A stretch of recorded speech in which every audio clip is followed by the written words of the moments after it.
This is Performance Anxiety on the Pantheon Podcast Network, and I am your host, Mark. Today's guests, yes, guests, are so uplifting.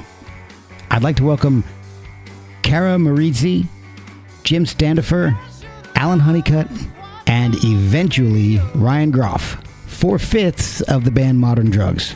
This band is so positive it's almost too good to be true. And you know what they say about things that are too good to be true? They usually are. Or they're modern drugs.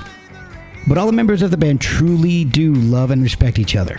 They each talk about their trials and tribulations of being musicians before they all got together and the complicated story of how they did get together.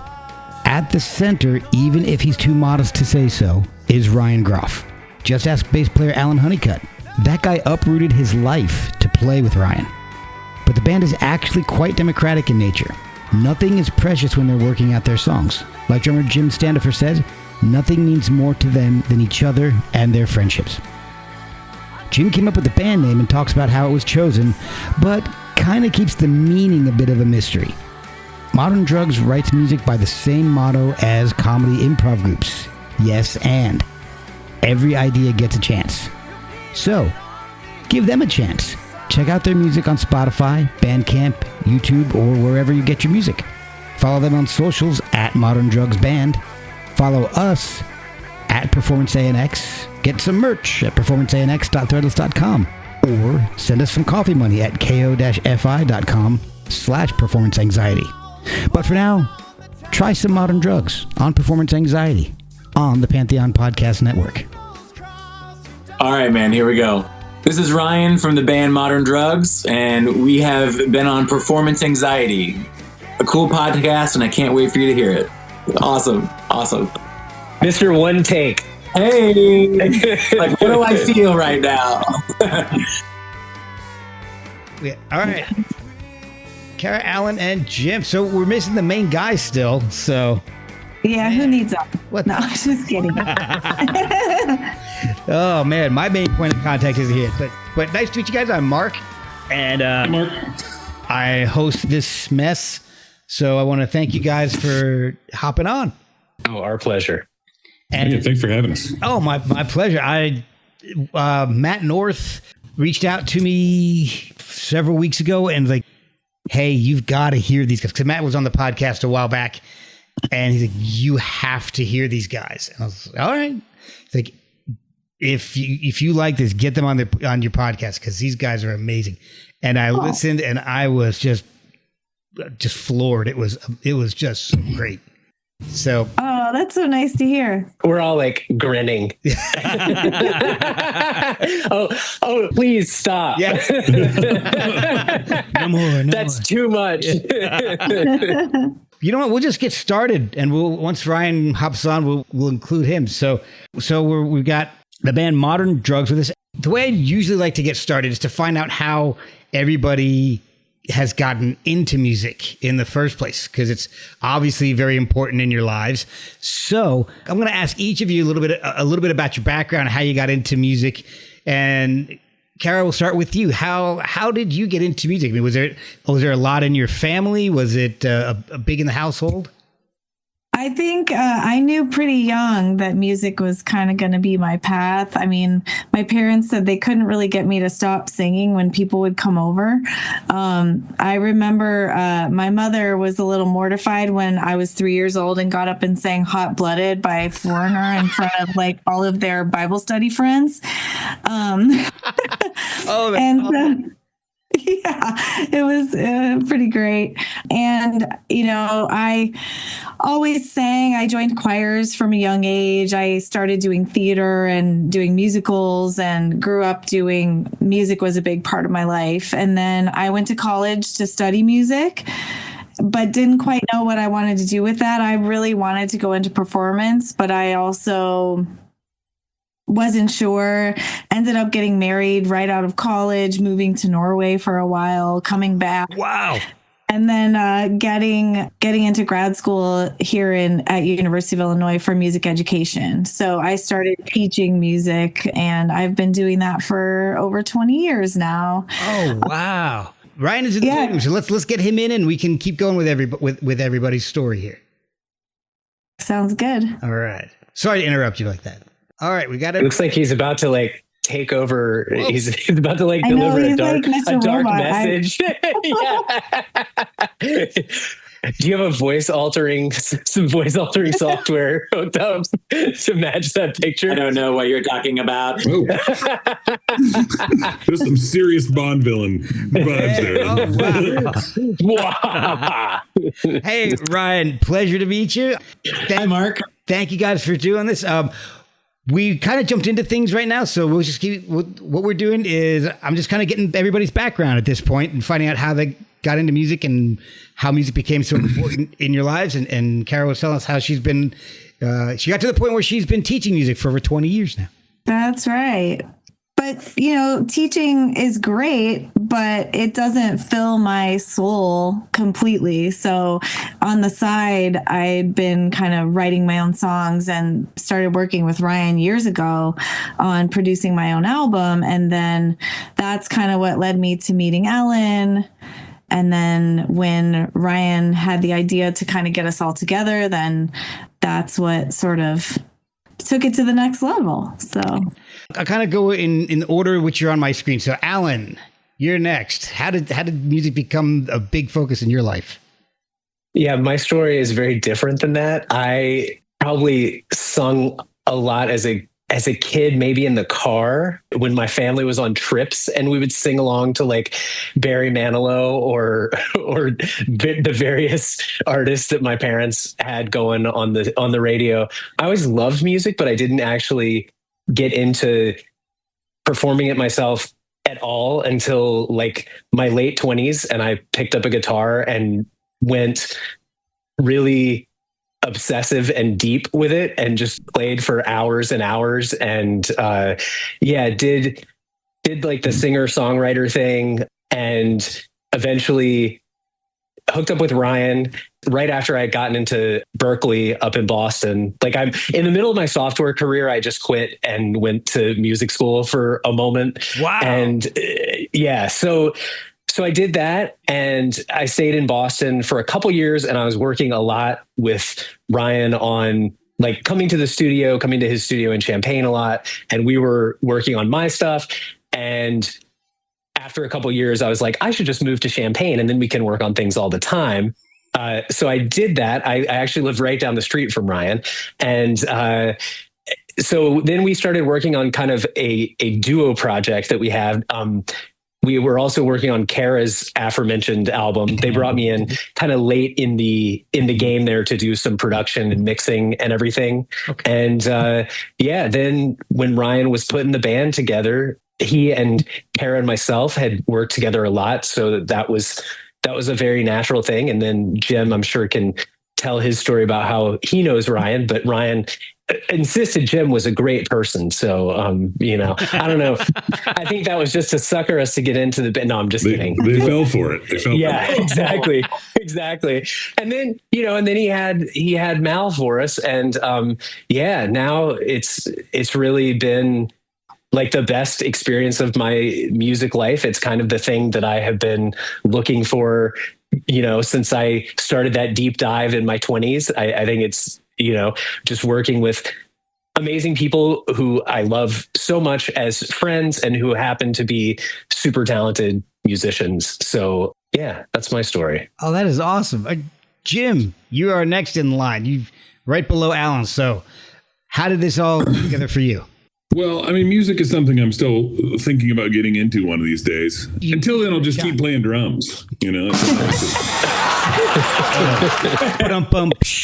got to get the drummer jokes in as the drummer. You know what I mean? Like, that's the first I don't know. I mean, my parents are neither one of them particularly musical, but I grew up in a family of music fans. Like, listen to a lot of music. My folks are both like Beatles fans, and maybe more importantly, the first solo McCartney album. So, I was just around it all the time, and not in like a hardcore way, like just a lot of radio stuff, and really got into that. And then I think I was probably in middle school. I saw some movie. I can't remember the name of it, but it was Tom Hanks and Jackie Gleason were in it. And there's no musicians in the movie. Tom Hanks was an advertising agent, but he constantly hit things with drumsticks. And I was like, I need to acquire some drumsticks. That sounds familiar. Yeah. My parents wouldn't let me buy drumsticks unless I agreed to take drum lessons. So I did, and I took one formal drum lesson and quit because I was an incredibly lazy kid.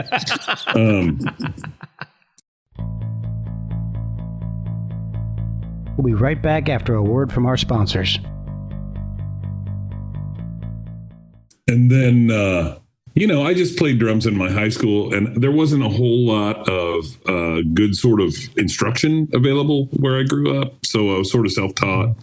And then I tried to go to school as a percussion major, and that didn't work out. So I majored in English. But, played drums the whole time. I got to hang out with all those drum kids, all those percussion major kids. And what an intense course of study that is, right? Because you think about majoring music, you go in and major in piano, you play a lot of piano. If you major in percussion, there's like 300 instruments that you have to master, some of which are keyboard instruments, like they're tuned. Yeah, it's a ton. It's a vast field. Wow. And I was not prepared for that, but I got to hang out with those guys. So I absorbed a lot from them. And then the little town, Charleston, Illinois, where I lived, I just kind of hung out. I played music for a while in a couple of bands that didn't do a whole lot. And then I went to a coffee shop one day, and there was a kid in there singing and playing songs, and that ended up being Ryan. And I was already, probably pushing 30 at that point. And Ryan was considerably younger than me, but I was floored by his talent and his ability and his charisma. And so we chatted for a bit, and I was like, man, you got to start a band. You know what I mean? Like, you got to be in the band, because I was solo. And I was like, not offering up my services or anything, but somehow after a couple of conversations, he and I started a band called Green Jenkins that was around for a bit.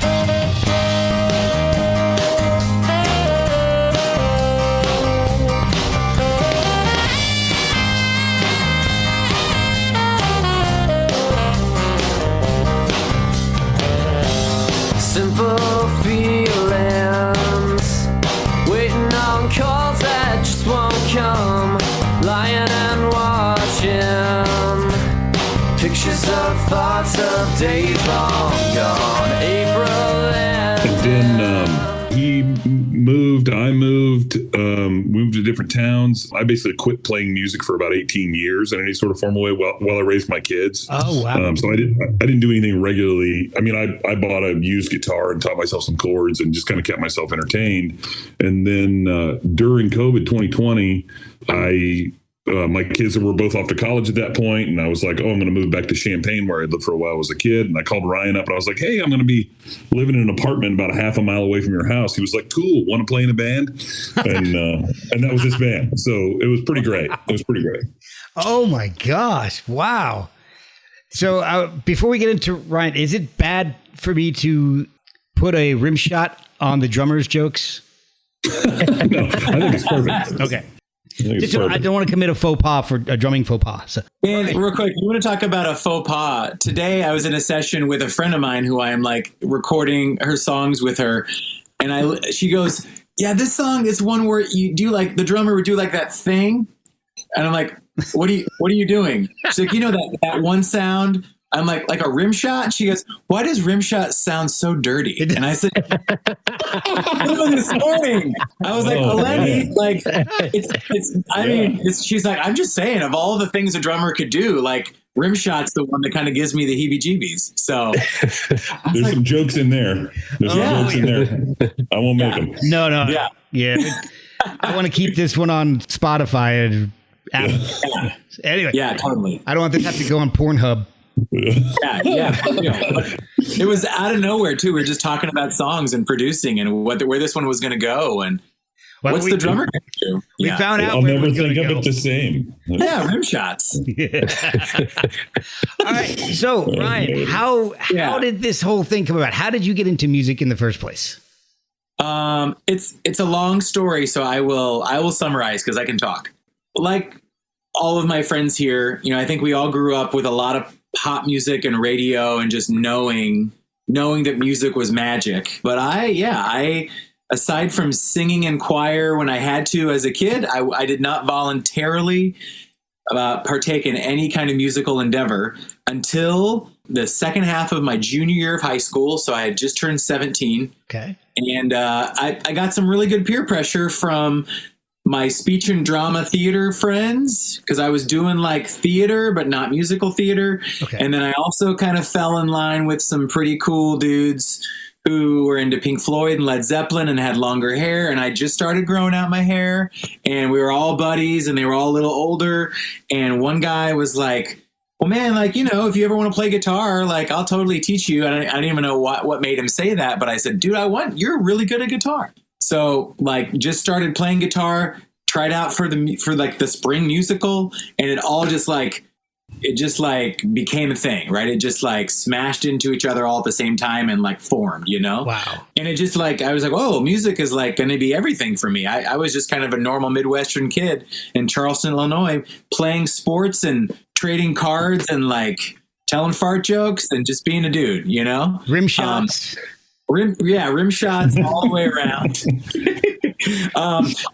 But my parents, like, we sang and they listened to a lot of music, but nobody played an instrument. We had some old upright piano that was always out of tune that my sister had lessons on for like a few months, and that was really it. But pop radio really was on all the time. So like 50s, 60s, 70s, 80s, like all the time, man. So that's something that fuels what we do today, because all of us have a pretty extensive knowledge of popular music, Yeah. Together we are like an encyclopedia, I would say. Like, we've all got it, the five of us could compete against whoever is the best, highest ranking pop music brain in the world. The five of us could could really make something happen.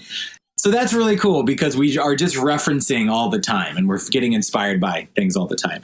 So fast forward, I decided that, music was my thing, and I was going to audition for music school at Eastern Illinois University, where Jim also went a few years prior, and just kind of got plugged in and started taking piano and voice lessons and just was falling in love with it. Started soaking up music theory and just realized, all of a sudden, like, I know what my thing is. My thing is to like be a musician and just learn as much music as I possibly can. So went to music school, was a vocal performance major. And then after 2 years, realized that that was too much classical training, and I didn't want to have to jump through some of the similar hoops Jim was talking about with percussion major. And I switched to theory and composition with voice and piano. And it just kept making sense. And I, jumped through all the weird hoops that I didn't want to jump through, but because I knew that I was getting great training from a lot of these professors who actually cared that there was somebody who wanted to do something very specific, which was be an all-around musician who went out and made music. I wasn't there like 97% of the department, which was to be a music teacher. I, at that time, didn't think that I would want to teach music. I thought, I just want to make music and that's it. And it felt like a pipe dream, but my parents were like, go ahead and do that, figure it out. And I'm so glad that I did. And then eventually started teaching a couple guitar lessons and realized, oh wait, turns out I do want to be a person who teaches music, just on my own terms, basically. Like, I just want to teach and make some money teaching lessons on the side. And it just rolled into becoming like my full-time career. And like Jim said, he and I were in a band for like, I don't know, it was probably 6 months, but it was this beautiful experience that Jim and I got to know each other and these other two amazing guys. And it just wasn't meant to be long-term, but it was the best damn short-term band that I could imagine being in. And we made like one EP and played a lot of really cool shows, and then kind of just parted ways and kept living our lives. And so then I was in a longtime band called Elsinore that started touring nationally when our second record came out, and had a bunch of songs on some TV shows and in a couple movies.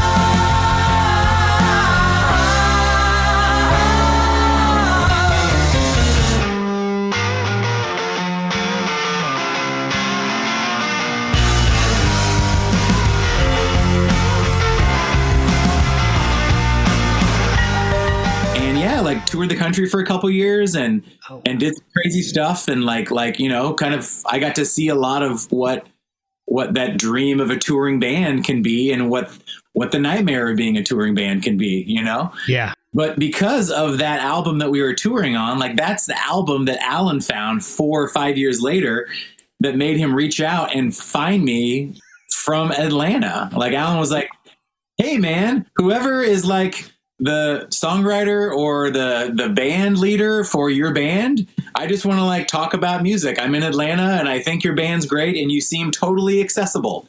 Right. And so like I reached out, I'm like, hey man, I'm like the main songwriter in this band. And yeah, like what's going on? And that's how Alan and I started Skype talking every week. We were Skyping because Zoom didn't. And just talking about singing and talking about what he'd done, talking about what I did, talking about our songwriting. And then it was like, hey, I think I want to come to your studio. And then that's how Alan started coming, like flying up from Atlanta every 6 months. And then it became every 3 months. And then it was like, man, I really want to be there. And then he moved here. Man. Yeah. Yeah. Super crazy. And like such an amazing way to meet yet another important musician friend. And then Cara and I kind of just like got to know each other in the periphery of like theater and music in Champaign-Urbana here where we live. And Cara was like, I just really want to get my home studio set up. And I said, well, I kind of have a home studio and I'm about to open this other studio in my backyard pretty soon. Cara, I forget when the dates were. It was probably 2009. Yeah, I think it was around there. Yeah, so this was before my studio, before we even built it. So it was just like I'd gotten my basement studio set up and Cara and I started becoming friends, and Cara just wanted some like advice. And I said, I'll just give you the same advice that this person gave me 2 years ago to do it for myself. And then, yeah, Cara and I sparked a friendship and just started caring about each other's music. And then Cara was ready to like make a solo record. And then some years passed where I was working with Alan and working with Cara. Jim's son, Jonas, continued to like music enough that they reached out because we'd seen each other in Champaign, like a music festival. And he was really wanting to just get better at understanding music and finding other cool guitar things, and was like super inspired. And I'm like, man, this young dude who I've known since he was tiny, when Jim and I met each other at that coffee shop, like this guy really loves music and I do too. And I got to just pour everything I've got into this young person. And so he's 15, 16, 17, you know, in this small town, really just wants some outlet. And so they and Jim and Jonas, and then after a while, just Jonas would drive up, you know, make the hour and a half drive every other Sunday. And we just spend an hour on whatever Jonas wanted to do, whether it was recording or songwriting or guitar technique or just jamming. And then Jim started coming more regularly, and we would just have jam sessions for like 2 hours where we would just start to play together. So that rekindled what Jim and I had from 2002, you know, when I was doing the coffee shop thing, and he was like, you should start a band. And I said, yeah, we should. You know, so wow. Yeah, man. So, and then Mallory and my wife worked together at this like creative branding agency, and I knew Mallory, and she's early 30s right now, so she's about 8 or 9 years younger than me, and had reached out to me like right before COVID started, saying she wanted to play more music and wanted to like come and hang out at my studio and like take some bass or guitar or singing lessons or something, because she just needed like a shot in the arm with her own music. Mm-hmm. And then COVID hit, and then all of a sudden I realized, well, Elsinore was in its third iteration of personnel. Like it was only me and the keyboardist who were original from 2004. Our current bass player and other guitar player were up in Chicago, and we're already really busy. And the gears were kind of starting to really slow. And we'd had our second kid in 2016. So I was really happy to be busy as a dad and working with Alan and working with Cara and teaching amazing people like Jim's son, Jonas.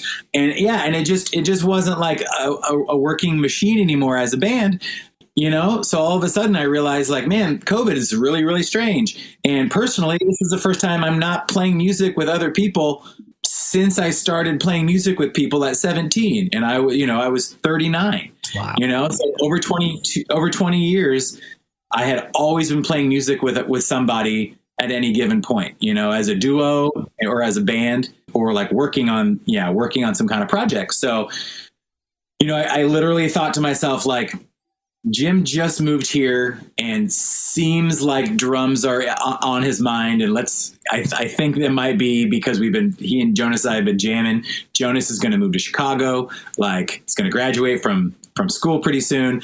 And then Cara and I had been working together on her record, brought Alan in. Alan and I had been making music as a duo. And then Mallory, it just clicked and made sense because she'd kind of just like flown in right before COVID, and it just became a scenario. And I thought, I think everyone's going to get along, and I think everyone is going to see this vision. And I think it sounds like this amazing experiment. And like, I'm just going to ask everybody, hey guys, you don't really know each other. You sort of do, but I think it'll be a really good time.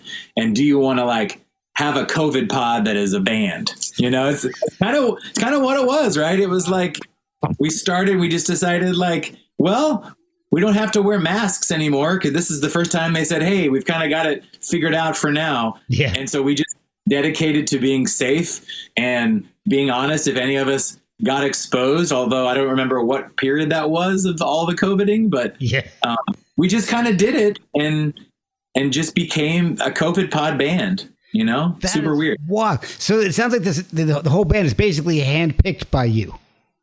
Yeah. It was like this opportunity for me to like finally be playing music with people that I wanted to be playing with, all of these people, and knew that it would be reciprocated. And I had levels of that throughout the iterations of my previous of Elsinore and other groups before that, you know, but it was never like just right. So I thought, I'm just going to be proactive and ask for people who I would love to get to write songs with and play music with, if you guys want to try it. And thankfully it worked. And now we're 4.5 years in, and it's so satisfying. And it is, even when it's hard to be 5 people, like music married to each other, like what we create and the effect that it is having on people, it's so charging and it's so beautiful. And it's, you know, like, it's never more frustrating or scary or like, you know, like, I don't know. Yeah. It's never more frustrating ever than it is like rewarding and the thing that I want to be doing all the time, you know? Oh, that is awesome. So the band is called Modern Drugs. Who came up with that one? Joe raises his hand. Okay, so how did that come about? How did you guys decide that's the name for us? I think that the story of how the name came to be, I don't know. We like to keep it shrouded in mystery a little bit. That's because I think that the story itself it's a non-story, right? Like, I mean, it was just one of those things where it wasn't so much that I came up with the name, but I said a sentence and it had the phrase modern drugs in it. And somebody was just like, oh, well, maybe that's the band name. You know what I mean? It was just suggested. And what I love about it is it's almost better without the story, because it's a poem. You know, I mean, Modern Drugs is a poem. You know what I mean? And it means an awful lot of things. If you think about what drugs means, it means a lot of things, right? Of course, everybody immediately thinks about illicit drugs in some way, you know, and that's fine too, right? That's part of it. But, you know, if you talk about a drugstore, you're not talking about going to buy heroin, right? You're talking about going to buy things that soothe you, that heal you, that, you know, that you can be addicted to, that help you through your day, whatever it is, you know. It just, I don't know, it raises questions. And I think that all of the best art, that's what it does. It provides more questions than answers. Oh, for sure. And so to me, that's why I love this name so much. You know what I mean? Because it can mean a different thing to every person who hears it. And if you say it enough, it just loses all meaning, you know, like all great band names. What the hell does Led Zeppelin mean? We know, but we don't talk about that, right? What does Pearl Jam mean? There's a story, but who cares? It's a weird enough name that it just is, it's now just who we are, you know, collectively. So was everybody all in on the name from the start, or was there a little pushback? I don't think it took too long. I mean, I might have been a little bit resistant to it when somebody first said that was the name, you know what I mean? But we'd been throwing some things around. I don't even remember what any of the other suggestions were. I think that it was just like, I think we were all in the studio. I think we were sort of in different rooms of the studio, and it just kind of spread through the studio. And I'm pretty sure by the end of that rehearsal, it was just sort of agreed upon that would be the name. Wow. So it was that fast? Yeah, it's pretty quick. Yeah. We'll be right back after a word from our sponsors. So is that how things usually work with you guys? Is it fairly quick decision making, or is it because there's 5 people? That's a good sized band. It's not always easy to make decisions. It really depends on what it is. Okay. I think there are some things that we spend a lot of time really crafting and honing. We spend a lot of time on our lyrics, and we spend a lot of time. Sometimes it takes more time than others for certain arrangements. And then other times it just falls into place and it's like, yep, that's exactly it. But I think we try to be really mindful and careful about all of our decisions, whether it be the arrangement of a piece or, even just the way a song is going to roll out, how is it going to start? How's it going to end? But the thing that makes it so great is that everybody contributes and we all have different perspectives. And I think we've gotten really good at really listening to each other and taking things into account and figuring out what works, what best serves the song. Mm-hmm. And it's not what best serves us or our agenda, but it's all about how are we going to make this the best possible song that we can with what we have. All right. So one of the things I'm curious about, especially after hearing everybody's background and their level of musicianship, what is the songwriting process for the band? I mean, is there one, Ryan, are you like the main songwriter? Does everybody contribute, or does everybody just kind of jam on an idea? How does the whole songwriting process work for the band? And you know what, Alan, you've been kind of quiet. I'm gonna ask you that one first. I would actually love to answer this. So a term that we like to use is like a nugget or a nug. So that's like a song seed. It's the kernel of an idea. Okay. And anybody from the band can bring one of those into the band, right? That we have different songwriters. And I think my own personal experience has been that you kind of want to bring something in that's a decently fleshed out idea that has plenty of room to change, because the beauty of working with 4 other people who are great musicians and who have great taste, that their aesthetics match my own, right? Like nobody's making decisions where I'm like, that is so far from what I like that I want to quit. Right. So you bring in something, and we'll usually have like a little demo of it or something. Like I might get to, if I bring in something, I might get together with Ryan and he and I might like demo it out. And then we just like show the band and then we run from there. Or if Ryan has an idea, he'll say, here it is, he'll sing it on guitar or whatever. Right. Like, so it's some sort of like very short presentation to everybody, which is like, here's a verse or here's a verse and a chorus. And then we all just start running with it, and people start writing their parts and figuring out what they're going to do.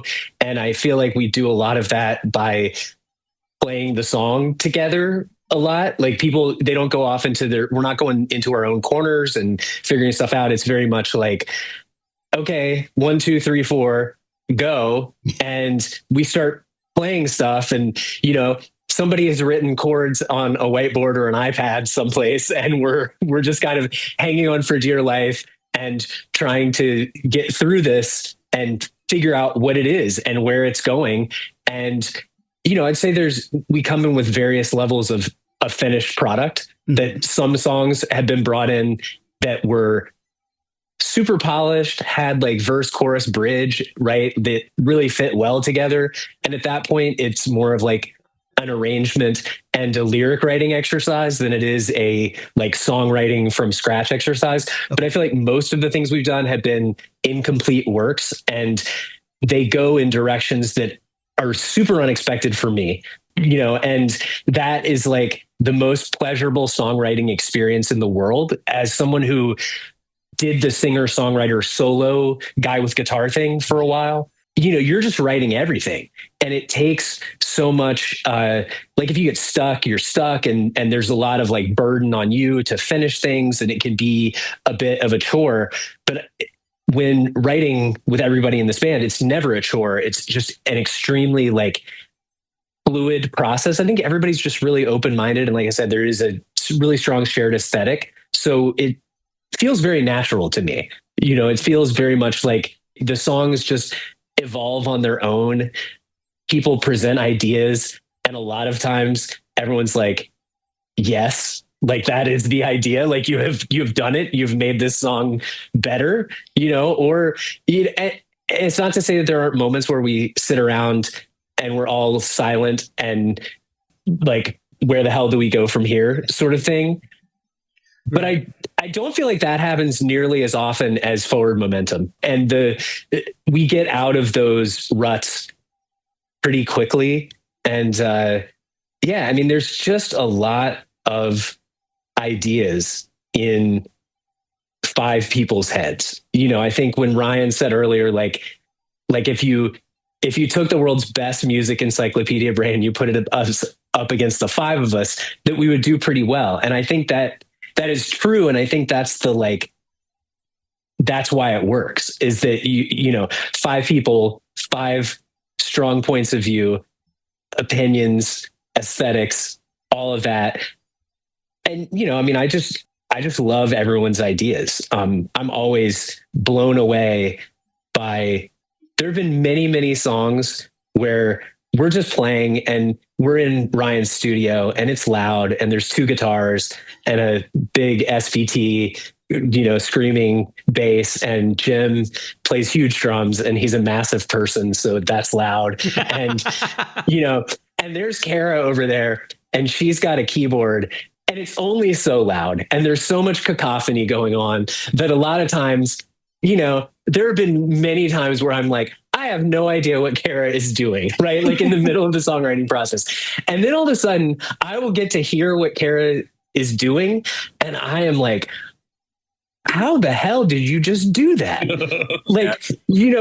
How did you just fit in to a bass and 2 guitars that are taking up a lot of sonic space and the drums. And then she's just like writing this amazing counter melody on top of that. So it's so amazing to work with someone who can do that and do that so well and write so many beautiful parts. And, Jim is a music encyclopedia and he is a crafter of ideas. Jim has antenna up all the time, where it is like his anecdote about the band's name happens all the time in lyric writing, where someone will say something that is conversational and not intended to be a lyric. And Jim will say, that should be the lyric, and we've got many of those. So that's a beautiful part of the process. And, again, a person with like strong opinions and an aesthetic and who is definitely unafraid to share. And I feel like Jim, more than anybody, will take a song and twist it in a place that I didn't know was coming. And at first I'm like, well, I don't know. And then I'm like, no, you're totally right, dude. I'm sorry. Like, what am I thinking? After that happened a couple of times, I just stopped like resisting anyone's additions or subtractions to songs. And Mal is amazing at writing and playing really catchy guitar riffs. Yeah. Like she is a riff monster. Funny aside, Mal and I both kind of played acoustic guitar, I would say. And one of us was going to be an electric guitar player and one of us was going to be the bass player. And so Mal was like, I think guitar is going to be easier for me. And I'm like, great, I'd love to play bass. Let's go. And so there's a little bit of that. So it's cool because this acoustic guitar player is like, coming up with riffs and everything that fit really well. And then, Ryan is a sort of a one-stop songwriting machine. Literally, if you have a song that is sitting in your archive of your personal archive, you could come to Ryan and be like, I just have this verse and I can't go anywhere else. And he'll be like, well, let me show you what the chorus is. Wow. And it is genuinely like, it is a thing of magic. And it's happened so many times on things that I've written, which like when we started collaborating, I was like, I want more of that. Yeah. So, so it's all really super collaborative, really open, really like in the moment, playing through the songs and just trying to craft, really hone them into finished products that I think we're all happy with and that hit us emotionally, right? That like push the right buttons for us, because I think when you're writing and arranging and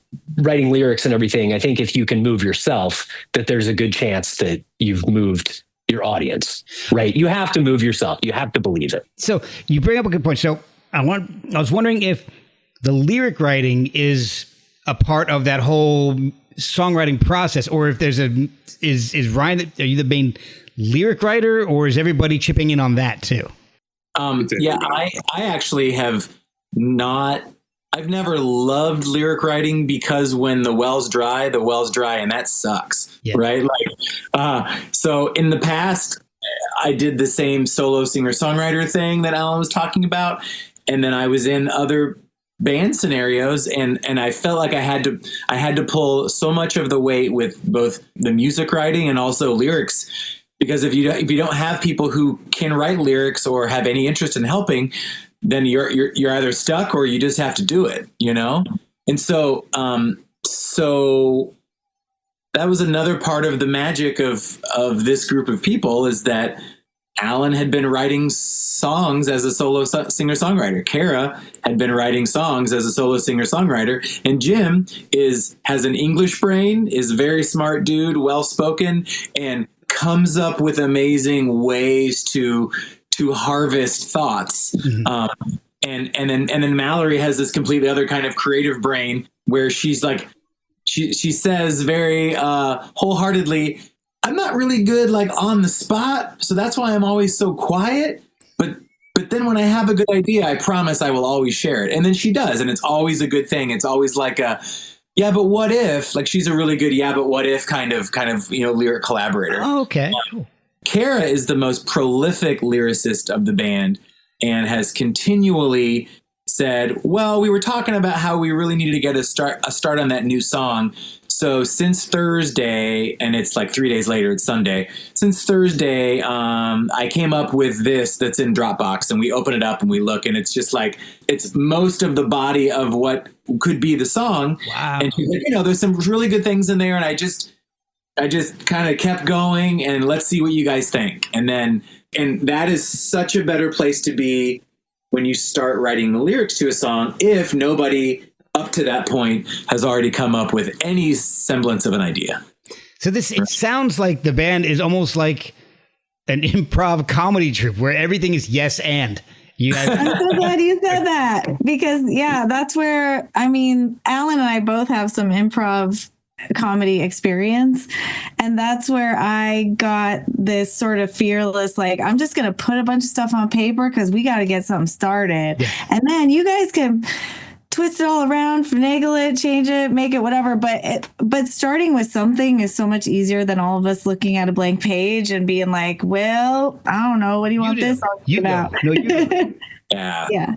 I told Cara, Alan, and Jim this, but Ryan, you know, and I spoke with Matt North a little bit today. Well, emailed him or messaged him.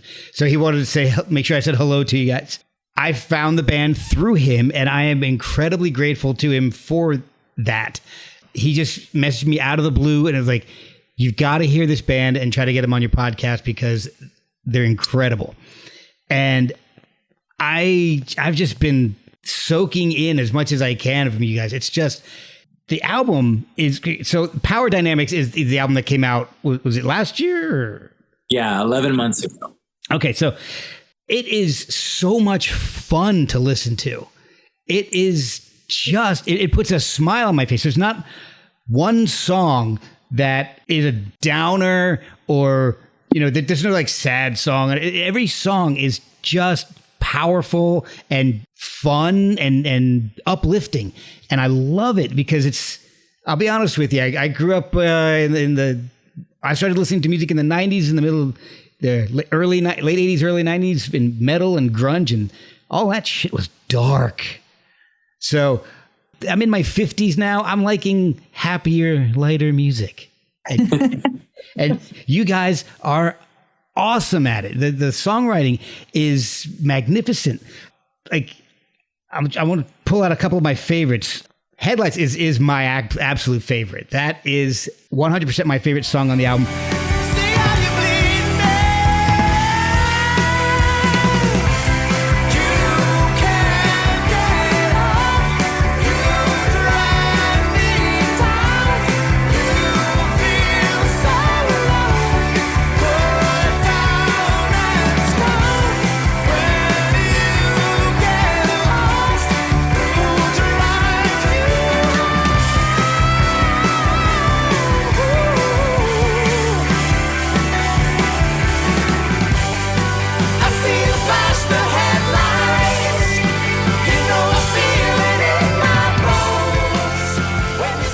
but I love Say It Out Loud. When I heard that, right, I don't know if you guys hear it. Maybe it's me just in my own AirPods or earpod, whatever the hell they are. I got like a Steve Perry kind of vibe from that, like a solo Steve Perry vibe from you singing, from the music. And that to me, I was like, okay, so these guys, I can understand these guys now. I love that. I love that so much. Seriously. Yeah.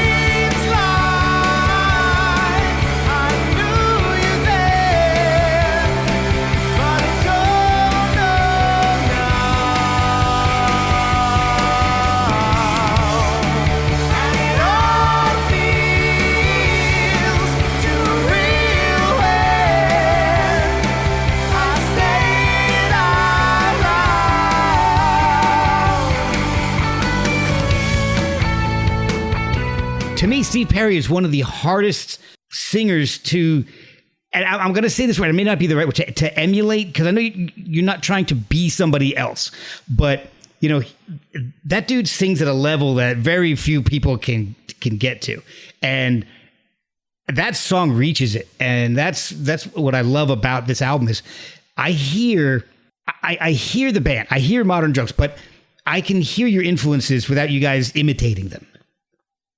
Excellent. Thank you. High praise. That's huge. Yeah. I'm glad I've never when the few bands I've been able to tell that to, I'm never sure how they're going to take that. So, oh, we are totally the amalgam of our influences and I think we all wear that really proudly, right? Like I love music, and I was a music listener for so long before I was a musician. Right. Yeah. And I like, there are albums that, you know, I haven't heard in years and I could sing every word off the album. Okay. And solo. yeah. And like everything that comes in sounds like something else in a way, okay. You know, and I think it's a fun exercise that I like to play a lot. This melody sounds like this other melody thing. And like, yeah, none of it's copying. It's all inspiration, right? It's all homage and inspiration. And when you take 20 influences and you mix them together, it's a new thing. You know, that's the beauty of art. And we're all standing on the shoulders of giants. And yeah, so I think like, I don't want to tell other people not to be offended about things, but when you say, yeah, like you guys sound a lot like I can like hear your influences, I'm like, awesome. I mean, like, I hope we reach those heights. Yeah. You know, and like before I met Ryan, who is like a long lost brother to me, like we are brothers from another mother. And I was just like, oh, like, I know that we're going to get along because like, I know what music he listens to, even though like I had never had the conversation with him and I didn't know, but I was like, yeah, I can just hear it. Like I can hear that we have such a, like the Venn diagram, our intersection of musical taste is so similar. So yeah, like, I mean, I love that. I throw out people you think we sound like, and we're happy to take the comparison compliment. The Venn diagram is just one circle. Yeah. Yeah, almost. Yeah, that's pretty true. I mean, there's a lot of overlap. It's crazy. There's a thing that I think is relevant, if it's okay for me to cut in. I think the way we feel about music is kind of the way we feel about each other. I mean, and that's the thing that, I mean, just listening to these guys talk about the writing process, for example, and the way we work, I really think about this as a mutual admiration society. Like I am constantly impressed and floored by and learning from every member of this band all the time. Right. And I mean, even if like we butt heads on a thing from time to time, it is so rare and so minimal that I think what happens in the songwriting process is that I think this is probably an Achilles heel for a lot of bands. Nothing is precious. Nothing in the song ideas is more precious to us than we are to one another, right? Oh, like it's like it's way more important for us to be taking care of each other as a unit, as a, it's more about the process than it is about the product. So, I mean, I think we learned early on, like, if you come in with something you really, really love and it doesn't spark a lot of activity, if people don't just pounce on it, then we'll let it float off and we maybe bring it back again later when somebody gets excited. But like, I don't think there's any of these songs that, like I said, is more valuable to any one of us than one another are, right? Like, because like this is a pretty rare thing that we get to do. So nobody wants to die on that hill of like, but I really want this idea in. Like, it's just not that important. And by doing that, like, we've got this multi-layer filter that things flow through in multiple ways. And it, again, not to sound like egotistical or anything, but it always comes out pretty good. You know what I mean? Like I agree. Like, and it's amazing. Like, and we're amazed by that. Like, when the song comes out and we stand around and look at it, we're like, well, we did that. You know what I mean? Like, I don't know how we did it again, but we did it again. And again, they're all things that we love. So, you know, it just works out really nice. And I think that's kind of the way we feel about music in general. You know, so it's like we just get to do the thing that we love. And so it's really kind of less about the songs, really. I mean, I love all the songs. They're great, but it doesn't have to be those. We could set all these aside. I love that you love the album, but I'm like, oh, I can't wait for you to hear the songs we're working on now. Because I think we're like, I wouldn't call it leveling up because it's not really about that, but it's like leveling out. You know what I mean? Like we're developing the band, the communication's getting smoother, the references and the things that we're pulling in, it's just getting looser and more interesting. Awesome. It's just a blast all the time. And that encapsulates what I said earlier and kind of didn't fully expand upon, which is that never before had I had a scenario where I got to work with people where the reward and the joy outweighed the frustration. It was always so frustrating to get anything to the finish line or even like out of the starting gate, you know, like, and with us, I mean, we've had some pretty damn mature moments of group clarity and collaboration. And guys, we need to we need to work some stuff out. Like, let's talk. And we just kind of got through those mini hardships and figured out how to be 5 people doing this and how to not drive our partners crazy and not overcommit and just keep it feeling good. And if anybody's got any weird vibes about this show or playing with this other band or this song idea, like, let's just say it and then we figure it out, you know? And so to have such a high level of quality in the music and collaboration and openness and truth and joy, like, we all just like love playing these songs, and we don't have a lot of bad shows because we put the time in. And we've all talked to people who've said, like, you guys obviously practice like crazy, right? We're like, we practice as much as we possibly can, as much as our brains will allow it, as much as our partners will allow it, our times, our private lives. Yeah. And it turns out it's more than most people who are in bands practice. We practice sometimes 2 nights a week, but on average 1 night a week. And that turns out to be a lot more than most bands of any age, it turns out, you know, like, I think we're doing it pretty great. We go through spells where we don't practice for a few weeks. People are sick, people are busy, whatever. We don't have any shows. Stuff happens. And then other times it's like, yeah, we've been pretty steady, like a show and then 2 practices that next week and then a show and 2 practices and the songs just roll out. And that's where the momentum comes from. Well, the album is amazing. And like you said, I cannot wait to hear where you guys take the music, because songs like This Heart, These Lungs, High Voices, Get Out of the Car. And I heard a live version of that was amazing. I loved it.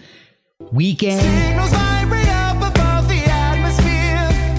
Sounds that only you and I can overhear.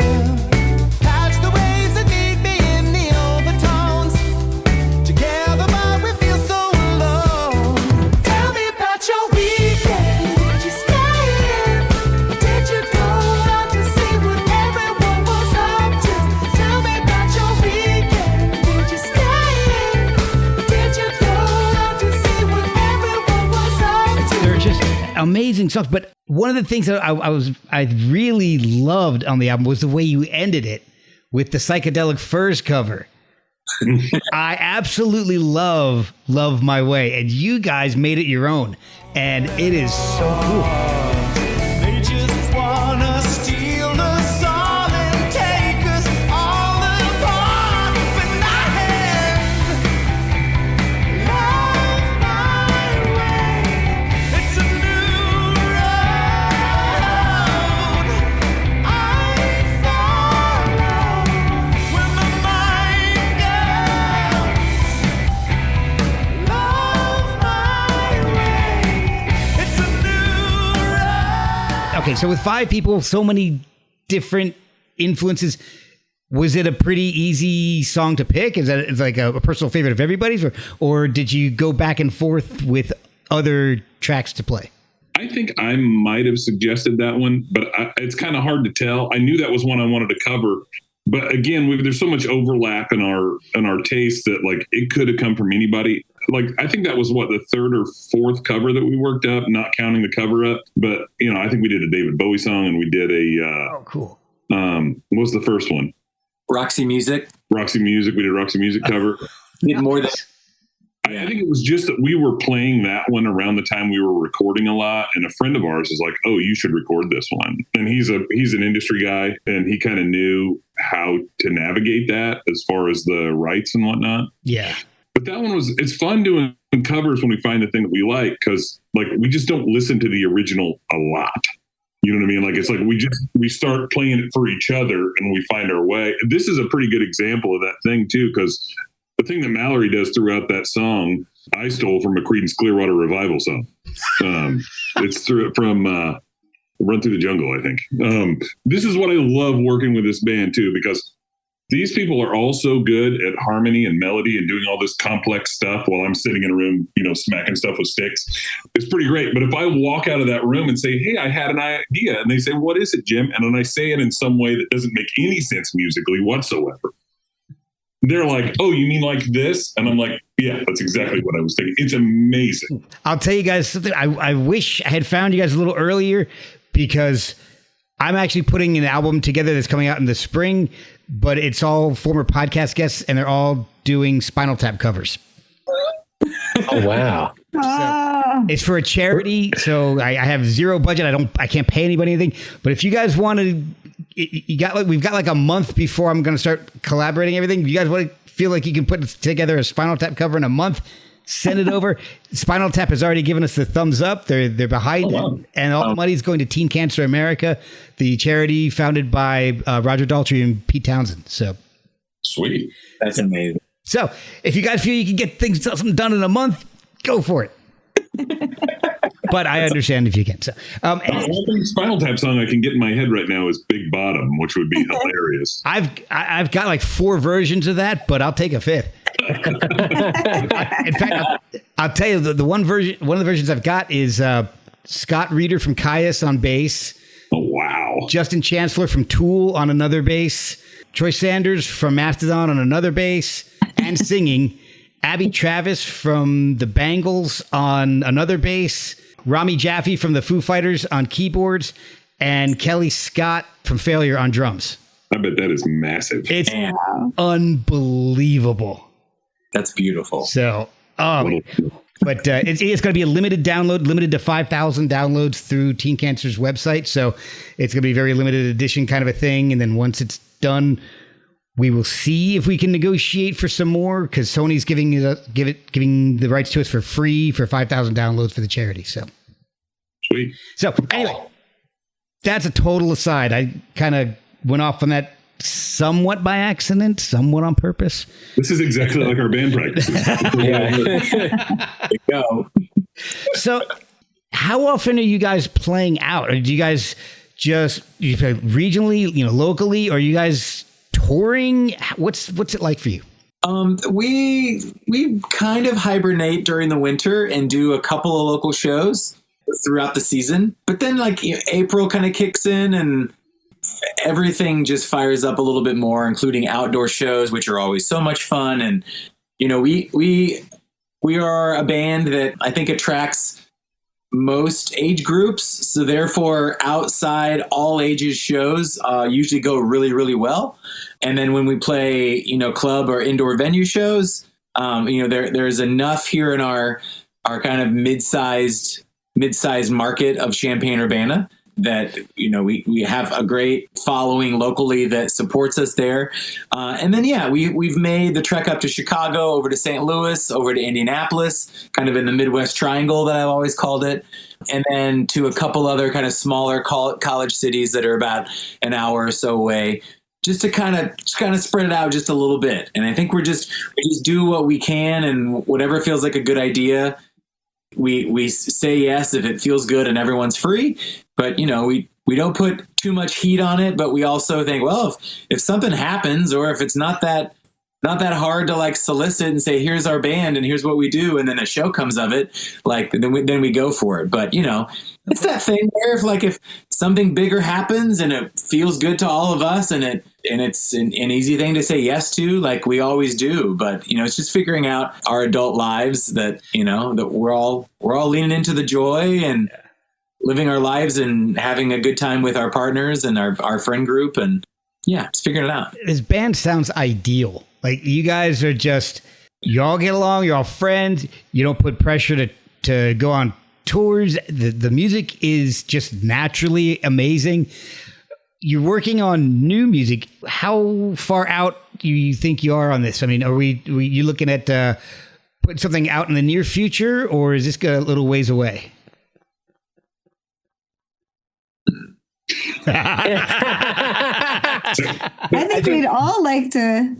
I think lives have been a little tricky this winter, but I know we're getting, every time we get together and we work on a new song, we've been getting through it pretty quickly. We've been getting new things out. So I feel like once we can kind of get on a roll, we're already probably halfway to having the next album written. So it's just a matter of staying healthy and and getting together enough that we can keep writing. Like, Mark, the two newest songs just kind of upped the ante and showed us, like, well, we turned those songs around very quickly, and then got to play them live not too long after. We felt like, well, this one's kind of ready. Got to play it live. It went really well. The next show, played it again, debuted the next one. And that was really exciting to me, and I know for all of us, of like, man, that one came together really quickly. And we just kind of realized that the momentum is there, and that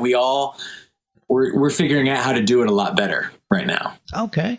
Well, guys, I have kept you for over an hour at this point. So I know everybody's got things to do, family and things. So I don't want to keep you too much longer. Where can people find the music, and how can they follow the band and see what you're up to? Does anyone want to jump in with socials or websites, anything like that?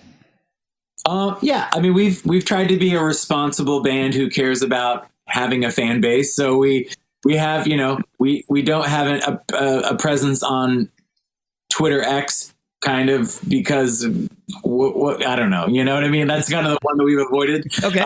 Even before it was X, it just was like, I'm not a Twitter person, and I was like, I don't really want to make a Twitter account. Yeah. So Instagram and Facebook are the main socials, but then everything that we put out is on every possible platform. We just click all the yes buttons to put it out there. Yeah. So have a YouTube presence, a Spotify, Apple Music, Amazon Music, all those things. And then we have, like a link tree that sends you to our website, which is really just our store where people can buy the LP, and merch, and watch some music videos, kind of a one-stop type website. Right. And we'll just keep putting more stuff out and hoping that people find it. And I want you to keep making the music. The videos visually match the music. They're bright and they're fun. So I am anxious and excited to hear the new music. So social media, is it at Modern Drugs? Is that where people can find? At Modern Drugs Band. Modern Drugs Band. Okay. Yes. On Instagram, right? Yeah. Perfect. Well, guys, thank you guys so much for your time. Thank you guys. It's a pleasure meeting you. I'll stay in touch. If you ever play the East Coast, I am there. Thanks a bunch, man. Well, Mark, thank you so much for reaching out and for kind of figuring this out. And it feels good to be in a band that that does what we do, and just to have people care, like that's really what it is, man. We say that every time we have a show, and every time we get some listens on streaming platforms. We're just like, man, if enough people hear about it, like we'll just keep getting more fans. That's how music works. Oh yeah. So thank you so much for wanting to do this and for having us, man. It's a pleasure to get to talk to someone who cares about music. Oh, it's my pleasure.